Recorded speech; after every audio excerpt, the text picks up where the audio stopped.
우리 에레미야 5장 1절부터 10절 말씀까지 뜻을 생각하시면서 한 목소리로 공독하시겠습니다. 너희는 예루살렘 거리로 빨리 다니며 그 넓은 거리에서 찾아보고 알라. 너희가 만일 정의를 행하며 진리를 구하는 자를 한 사람이라도 찾으면 내가 이 성읍을 용서하리라. 그들이 여호와께서 살계심을 두고 맹세할지라도 실상은 거짓 맹세니라. 여호와여 주의 눈이 진리를 찾지 아니하시나이까. 주께서 그들을 치셨을지라도 그들이 아픈 줄을 알지 못하며 그들을 멸하셨을지라도 그들이 징계를 받지 아니하고 그들의 얼굴을 바위보다 붓게 하여 돌아오기를 싫어하므로 내가 말하기를 이 무리는 비천하고 어리석은 것뿐이라. 여호와의 길 자기 하나님의 법을 알지 못하니 내가 지도자들에게 가서 그들에게 말하리라. 그들은 여호와의 길 자기 하나님의 법을 안다 하였더니 그들도 일제히 멍에를 꺾고 결박을 끊은지라. 그러므로 숲에서 나오는 사자가 그들을 죽이며 사막의 이리가 그들을 멸하며 표범이 성읍들을 엿본즉 그리로 나오는 자마다 찢기리니 이는 그들의 허물이 많고 반역이 심함이니이다. 내가 어찌 너를 용서하겠느냐. 네 자녀가 나를 버리고 신이 아닌 것들로 맹세하였으며 내가 그들을 배불리 먹인즉 그들이 간음하며 창기의 집에 허다히 모이며 그들은 두루 다니는 살찐 수말같이 각기 이웃의 아내를 따르며 소리 지르는도다. 여호와의 말씀이니라. 내가 어찌 이 일들을 대하여 벌하지 아니하겠느냐. 내 마음이 이런 나라에 보복하지 않겠느냐. 너희는 그 성벽에 올라가 무너뜨리되 다 무너뜨리지 말고 그 다짐만 꺾어 버리라. 여호와의 것이 아님이니라. 아멘.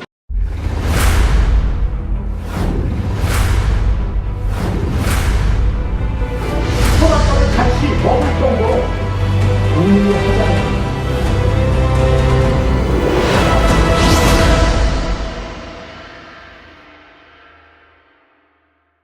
감사합니다. 하나님께서 여러분들의 가정에 행복의 축복을 더해 주시기를 축원합니다. 우리 옆에 계신 분들과 인사하시죠. 반갑습니다. 은혜로운 예배 시간 되세요. 우리 다시 한번 인사하시겠습니다. 당신의 기쁨이 되겠습니다. 서로에게 기쁨을 주시는 여러분들의 삶이 되시기를 축원합니다. 몇 년 전 세월호 침몰 사고 때 가슴이 전 국민의 가슴이 아팠습니다. 수백 명의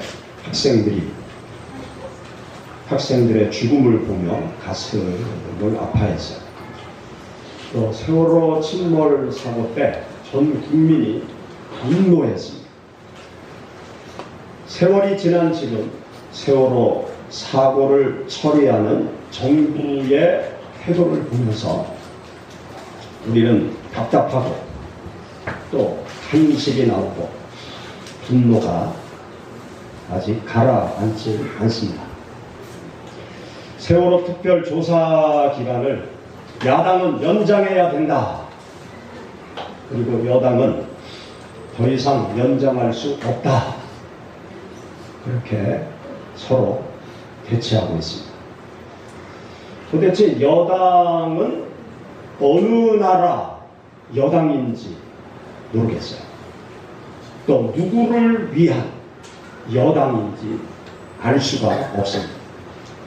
원인 규명을 철저히 해서 다시는 세월호와 같은 불행한 일이 생기지 않도록 하는 것이 국민을 위한 정부의 할 일인데 도대체 나라가 누구를 위해서 존재하는지 알 수가 없습니다. 세월호 침몰 사고 때 선장과 선원들의 태도 때문에 전 국민이 분개했어요. 승객들의 생명을 책임져야 될 선장, 선원들이 자기 살겠다고 먼저 배를 버리고 탈출하는 모습을 보면서 정말 통탄했습니다. 그 후 대한민국은 세월호가 침몰하듯이 여기저기서 국가가 침몰하는 징후가 나타나고 있습니다. 그럼에도 불구하고 고위 공직자들은 나라가 침몰해도 자기 이득만 챙기면 된다는 악질적인 죄를 짓고 있어요. 검찰이 돈을 받아먹고, 판사가 돈을 받아먹고, 경찰청장이 부정한, 부조리한 죄를 갖고도 경찰청장에 임명이 되고, 또 재벌들은 정관계 유착 속에서 자기들의 실리만 챙기고 회사를 버리고 탈출해서 애꿎은 중소기업들만 죽여버리는 한진 해운 사태를 우리들이 보고 있습니다. 도대체 대한민국에 자기를 희생하는 정치인은 없는 것일까? 도대체 자기를 희생하는 기업인들은 없는 것일까? 이리저리 자기를 희생하면서 나라를 살리고 백성을 살리는 사람을 찾아보고 기다리는 우리들의 마음입니다. 오늘 우리가 함께 읽은 여기 성경 말씀을 보면 이스라엘의 선지자 예레미야가 나라와 민족을 살릴 의인을 찾는 모습을 기록해 놓고 있어요. 멸망이 코앞에 놓인 이스라엘이 사는 길은 한 명의 의인이라도 있으면 나라를 살릴 수 있다고 하나님께서 말씀하셨습니다. 그래서 에레미야는 한 명의 의인을 간절히 찾고 있어요. 그 말씀이 우리가 함께 읽은 에레미야 5장 1절의 말씀입니다. 우리 다시 한번 1절 읽어보시죠. 너희는 예루살렘 거리로 빨리 달리며 너희가 만일 정의를 행하며 진리를 구하는 자를 한 사람이라도 찾으면 내가 이 성읍을 용서하리라.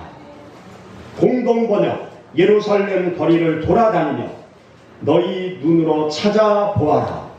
장마당마다 찾아다녀 보아라. 바르게 살며 신용을 지키는 사람 하나라도 있으면 나는 예루살렘을 용서하리라. 바른 성경 예루살렘 거리들을 너희는 돌아다니면서 잘 알아보고 그 광장에서 찾아보아라. 만일 내가 공의를 행하고 진리를 찾는 자를 한 사람이라도 만날 수 있다면 내가 그 성읍을 용서할 것이다. 공동번역 성경 예루살렘에 사는 사람들아, 예루살렘의 모든 거리를 두루 돌아다니며 둘러보고 찾아보아라. 예루살렘의 모든 광장을 샅샅이 뒤져보아라. 너희가 그곳에서 바르게 일하고 진실하게 살려고 하는 사람을 하나라도 찾는다면 내가 이 도성을 용서하겠다. 하나님의 말씀입니다. 이스라엘은 풍전등화의 위험 속에 놓여져 있었습니다. 남쪽으로는 애굽의 강대국이 세력을 확장하면서 올라오고 있었고, 그리고 북쪽에는 아시리아 바벨론의 강대국이 세력을 확장하면서 내려오고 있었습니다. 마치 우리 대한민국이 서쪽으로는 중국의 강대국, 남쪽으로는 일본의 강대국, 북쪽으로는 러시아의 군사 대국, 동쪽으로는 미국에 둘러싸여 어찌할 바 모르는 대한민국의 모습과 비슷한 처지였습니다. 이러한 때 에레미야 선지자는 이스라엘이 살 길을 선포해요. 이스라엘이 살 길은 하나님께로 돌아오는 것이다. 이스라엘이 살 길은 하나님의 말씀대로 살아가기만 한다고 하면 아무리 주변에 강대국이 일어난다 할지라도 너희는 안전할 것이다. 그런데 이스라엘 백성들이 하나님께로 돌아오지 않습니다. 그때 에레미야 선지자는 계속 외쳐요. 너희들이 회개하고 하나님께로 돌아오지 않으려고 하면 남쪽에 있는 애국과 조약을 맺지 말고 북쪽에 있는 아수르, 바벨론 나라와 외교 관계를 수립해라. 에레미야 선지자는 기도하는 중에 환상을 봅니다. 끓는 가마가 북쪽에서 남쪽으로 쏟아지는 그 환상을 보았습니다. 이스라엘의 진노가 남쪽에서 북쪽으로 올라오는 것이 아니라 북쪽에서 남쪽으로 이스라엘을 멸망시킬 진노에 끓는 가만물이 흘러내려오는 것을 보았던 것입니다. 그러나 이스라엘 백성들은 전혀 회개하지 않았습니다. 이스라엘 왕들은 하나님께로 돌아오지 않고 하나님의 뜻대로 살아가지 않습니다. 이스라엘의 왕은 북쪽에 있는 아수르, 바벨론과 외교 관계를 맺지 않습니다. 멸망할 수밖에 없는 그 길을 선택하고 있었어요. 남쪽 애국과 외교 관계를 맺습니다. 에레미야는 하나님의 말씀을 듣지 않고 멸망의 길로 치닫고 있는 이들을 보면서 통곡하면서 계속 외쳐요. 하나님께로 돌아와라. 하나님의 뜻대로 살아라. 주변 강대국의 눈치를 보지 말고 여호와 하나님을 붙잡고 하나님의 뜻대로 살아라. 그런데 정치인들은 절대 말을 듣지 않습니다. 하나님께로 돌아오지 않으려면 너희들이 살 길은 북쪽과 외교를 맺는 것이다. 그렇게 외쳐도 그 말을 듣지 않습니다. 이런 이스라엘 백성들에게 하나님께서 마지막으로 말씀하세요. 공의를 행하는 한 사람의 의를 찾으면 내가 너희를 지켜주겠다. 공의를 행하는 한 사람의 의를 찾으면 너희를 용서해 주겠다. 너희를 보호해 주겠다. 그렇게 하나님께서 말씀하십니다. 생명의 길은 하나님께 있습니다. 아무리 구분이 기울고 가세가 기울고 삶이 기울어도 의인이 있으면 살 수 있는 거예요. 의인이 있으면 나라를 살릴 수 있고, 의인이 있으면 주위 사람들을 살릴 수 있고, 의인이 있으면 가정을 살릴 수 있고, 의인이 있으면 나라를 살릴 수 있는 것입니다. 하나님께서 오늘 말씀을 통해서 선포하십니다. 정의를 행하며 진리를 구하는 자를 한 사람이라도 찾으면 이 성읍을 용서하리라. 하나님께서 외치십니다. BC 3세기에 그리스의 유명한 철학자 디오게네스라는 사람이 있었습니다. 이 디오게네스가 어느 날 부잣집에 초청을 받아가게 되었습니다. 그 부자는 대리석으로 온 집을 치장하고 아주 멋지게 호화롭게 큰 저택을 만든 것입니다. 그리고 디오게네스를 초청해서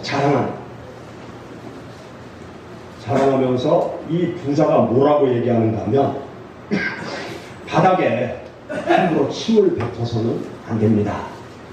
그렇게 말하면서 여기저기 구경을 시켜요.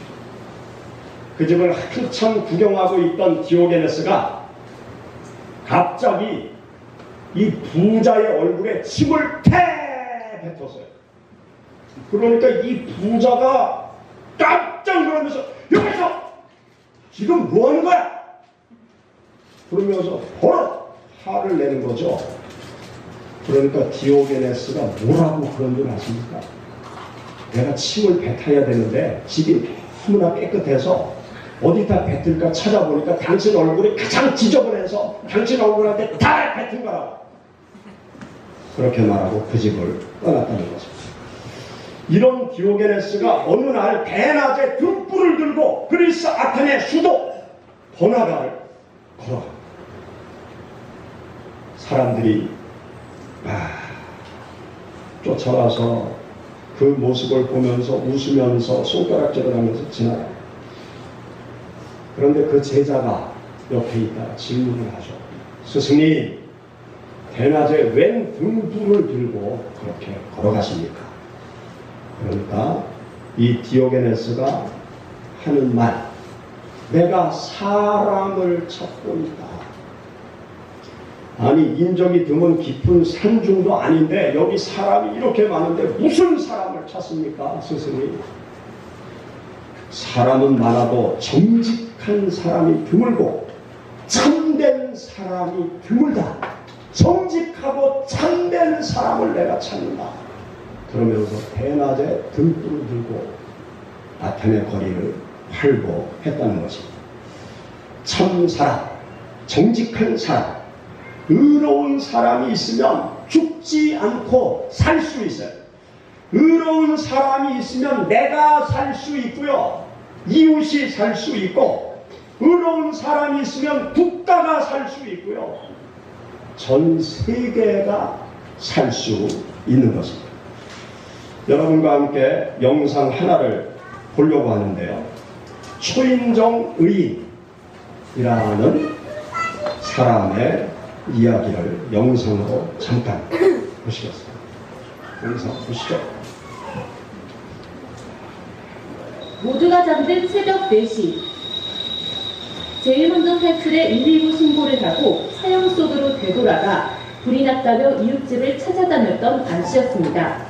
덕분에 인명피해는 전혀 없었습니다. 하지만 불길에 휩싸인 5층 건물에서 28살 안치범 씨가 의식을 잃고 실려 나옵니다.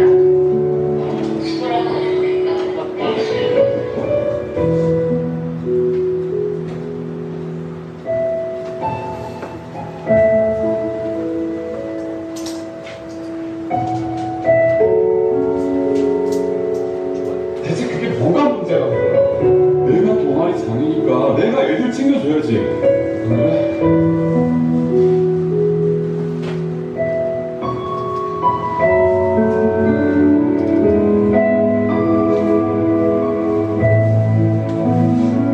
멋있는 직장은 좋았을 뻔했다. 내가 그럼 아니야, 엄마는 성우하는 게 너무 즐거워. 그러더라고. 그래서 자기한테 잘 맞는 일 찾았구나. 그렇게 생각했어요.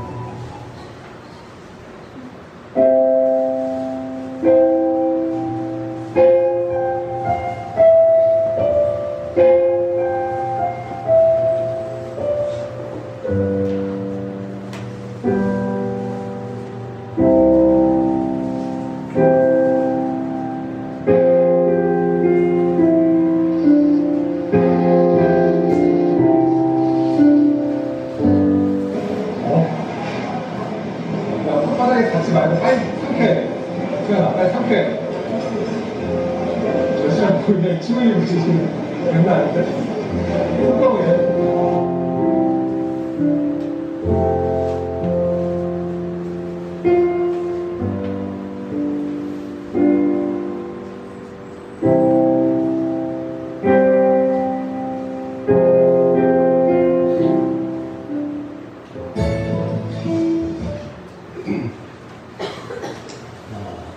며칠 전에 있었던 일입니다. 성우 지망을 하기 위해서 22일 성우 시험을 보기 위해서 성우학원 근처에 원룸을 얻어서 시험 준비하던 청년이 새벽 4시에 불이 난 곳에 4층이죠. 그래서 혼자 그것을 발견하고 119에 신고하고 바깥으로 피신했어요. 그런데 생각해 보니까 그냥 있으면 안 될 것 같으니까 새벽 4시에 안으로 다시 들어가서 집집마다 초인종을 울리면서 깨운 거예요. 그래서 5층짜리 원룸에 있는 모든 사람들이 다 대피했어요. 그리고 화재가 진압되었고 5층 옥상 출구 쪽에 쓰러져 있는 이 청년을 발견해서 병원으로 옮겼어요. 그리고 한 10여일 동안 의식불명의 상태로 있다가 22일, 며칠 전에 운명을 달리했습니다.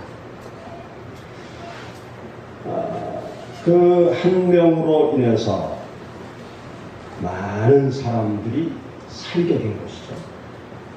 아마 혼자 그렇게 대피했으면 많은 사람들의 사상자가 생겼을 것입니다. 무관심에 둘러싸인 우리가 사는 세상 속에 이웃의 생명을 구한 이 청년을 일컬어 요즘 최인종 의인이다, 그렇게 말을 하고 있습니다. 나만 살면 된다는 이기심에 쩌든 우리들에게 경종을 울리는 안타까운 죽음입니다. 한 사람의 의인이 많은 사람을 살릴 수 있는 것을 우리들에게 보여주고 있습니다. 지금 우리 사회에 필요한 것은 돈이 아닙니다. 우리 사회에 필요한 것은 건강한 먹거리가 아니에요. 한 사람의 의인이 우리 사회에 필요합니다. 정치, 경제, 사회, 문화, 체육, 기타 많은 영역에 한 사람의 의인이 필요한 때가 바로 지금입니다. 자기를 희생해서 사회를 살리고자 하는 한 사람의 의인이 있으면 이 나라가 침몰에 간다 할지라도 절대로 망하지 아니할 것입니다. 사랑하는 여러분, 온 세상을 죽음의 자리에서 살려내신 분이 계십니다. 그분이 예수 그리스도십니다. 온 세상 사람들을 사망의 자리에서 살리기 위해서 죽음의 길로 걸어가신 의로우신 분이 계신데 그분이 누구신가 하면 예수 그리스도십니다.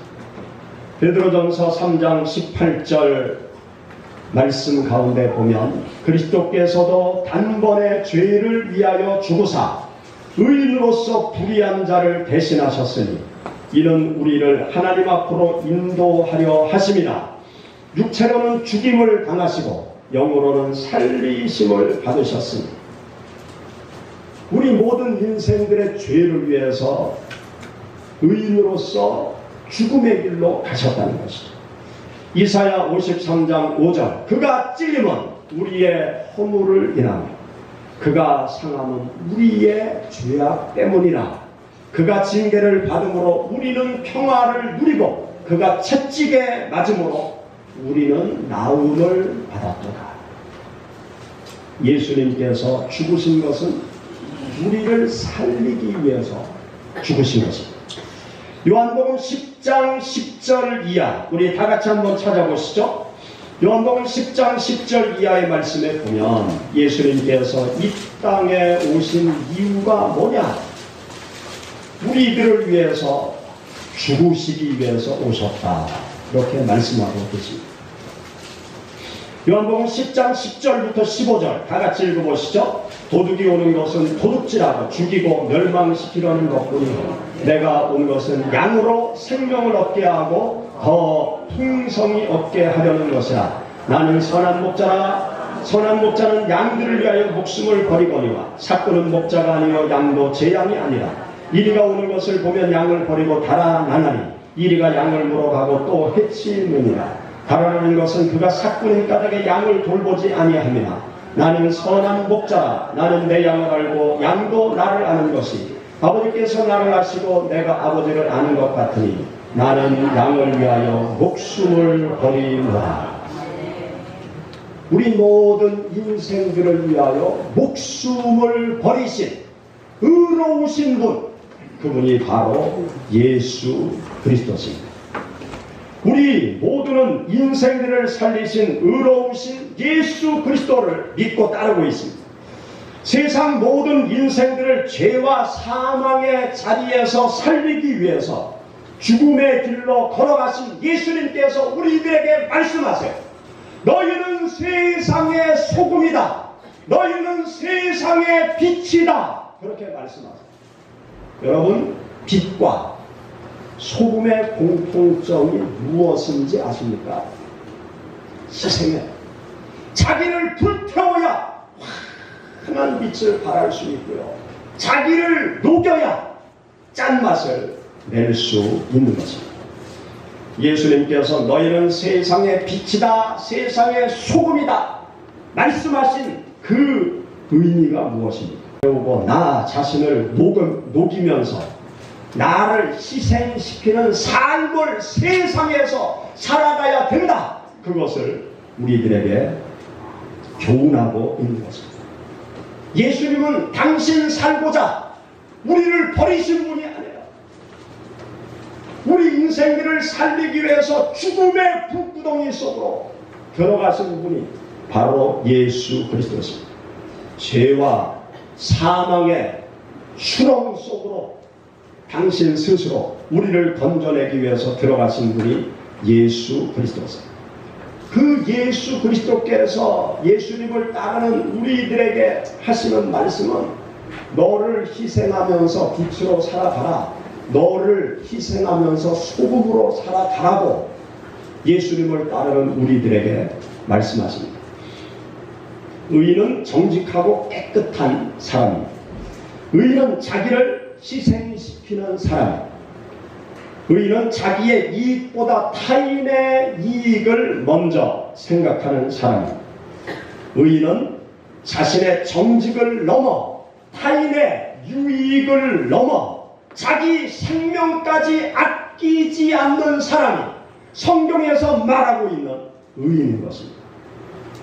의인이신 예수 그리스도께서 성도들이 세상 속에서 나를 희생하고 타인을 살리는, 사회를 살리는, 국가를 살리는, 온 세상을 살리는 길을 걸어가라고 말씀하십니다. 예수 그리스도 믿는 모든 성도들은 내가 처한 삶의 자리에서 희생적인 삶의 길을 찾아가야 될 것입니다. 다른 사람들이 다 불의의 길을 걸어간다 할지라도 나 한 사람이 의로운 길을 걸어가면 내가 속해 있는 모든 주의를 살릴 수 있어요. 우리 예수 그리스도를 믿는 성도들은 나를 희생해서 죄와 사망의 길로 달려가고 있는 영원한 지옥으로 빠져 들어가고 있는 세상 영혼들을 살리는 길을 걸어가야 될 것입니다. 나의 삶의 자리에서 나를 희생하며 살아갈 때 여러분들을 통해서 사회가 살 수 있고 여러분들을 통해서 많은 영혼들이 구원받게 될 줄 믿습니다. 같이 기도하겠습니다. 우리 말씀을 생각하면서 하나님 앞에 통성으로 기도할 때